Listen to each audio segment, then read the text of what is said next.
Wow, the grass is greener and the sky is bluer here. How do they do it? And so much, function of my perception of how much I was putting down Bulgaria and all of that too. Now I can say that. I didn't see it back then. But I was so incredibly excited and thrilled. I was like, wow, I'm entering this new world. I was just like walking into it with so much excitement and openness. I think it's the level of assimilation that causes problems. Okay. Different people have different notions of what healthy assimilation means. Okay. What part do you keep and what part do you change? What part do you allow the so-called prevailing American culture to renew in you, and what part to contribute to renew that American culture? That was a constant struggle for me. I think it still is. The biggest difference regards Korean culture, I don't know, there's no word for this in English. That's the thing. The American doesn't even have this word in their language. Okay. So it's really hard for me to explain. It's based on Chinese character. There's no word for English, but this is like feeling toward to your parents. Okay. It's combined of appreciation and then big guilt, big guilt, and then paying back, and then respect. It's all called filial piety. I didn't like to work in the field. I did have to work in the field in a kibbutz, and I had to live in a children's home. I really wasn't that happy with Israel at that time. So it didn't take much. I essentially became an economic refugee. I came to America not because of, what should I say, a vision of making money and success in business and getting ahead in the world. I like the fact that Wally always was able to buy chocolates, and I love chocolate. He was always able to buy oranges, and initially you would think that, no, in those days, oranges was a big deal. And so I got very quickly hooked to the good things in life. Identification is so important, like the black or the white. Yeah. So I didn't eat mine too as well. So like me came from India, and we had this type of caste system.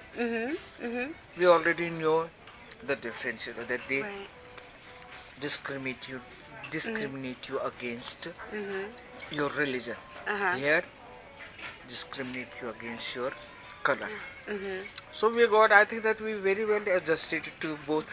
Yes, I think so too, because of the experience we had with the black community and the white community. Right. So we feel that we are more well adjusted because I can identify and relate with either one without any problem.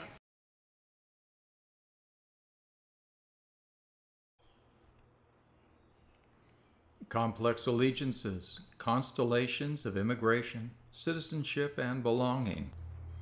We invite you to listen with us as 46 people from 21 countries on 6 continents thoughtfully explore through memoirs, essays, interviews, and poetry their complex relationships to U.S. citizenship, residency, and their individual sense of community and belonging. As birthright citizens with little direct acquaintance with the U.S., naturalized citizens, dual or triple citizens by birth or choice, serial citizens, asylees, diversity lottery winners, lifetime expats, U.S. or global families with differing citizenship statuses and cultural attachments, undocumented residents with a keen desire for citizenship, or lifetime permanent resident aliens with none. Why do we come, stay, go, commit, Americanize? Where do we belong? Each story here presents us with a unique and changing constellation of allegiances and answers, all of which help us understand better what is involved in fostering an increasingly inclusive sense of community and belonging where we live today. No, I guess, well, it's funny that the question, I don't know, I guess I'm still thinking that it would be hard for me to give up being Venezuela, although I wouldn't be giving up anything. I would have dual citizenship. But I think if I had to do it to get more doors open, maybe I would do it. Mm-hmm. And I think I would have an easier time from a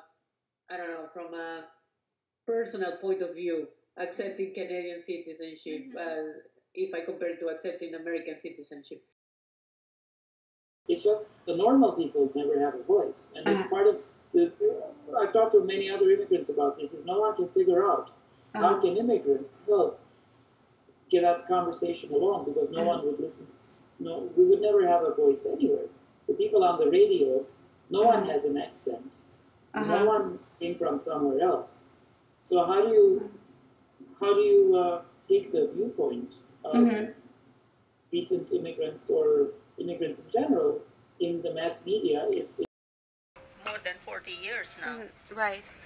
So I feel more a part of US when I go back to India.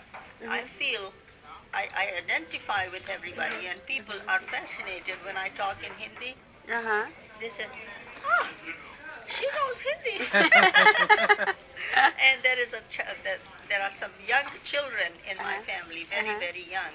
And they would come and touch me, touch my arms and my legs, and they would say to the mom and dad, I have never seen an American before Aunt Shan.